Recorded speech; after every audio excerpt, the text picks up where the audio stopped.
د نړیوال بانک د پریکړې هرکلی. د طالبانو حکومت د ریاست الوزرا اقتصادي معاونیت د افغانستان د اقتصادي وضعیت په اړه د نړیوال بانک راپور د هرکلي ترڅنګ یو ځل بیا د افغانستان د کنګل شوي پانګې پر آزادولو ټینګار کړی دی.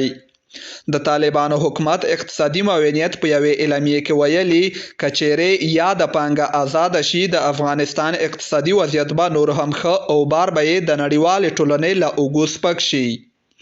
نړیوال بانک په یو راپور کې ویلي چې په تیر 2022 میلادي کال کې د 2021 میلادي کال په پرتله د افغانستان اقتصادي وضعیت ښه و او د دغه کال په 9 میاشتو کې یې 1.1 میلیارډ ډالرو په ارزښت توکي بهر ته صادر کړي وو. په اعلامیه کې له نړیوالو سازمانونو غوښتل شوي چې په افغانستان کې د بیکارۍ کمولو لپاره د پراختیایي پروژو په تمویل کې برخه واخلي.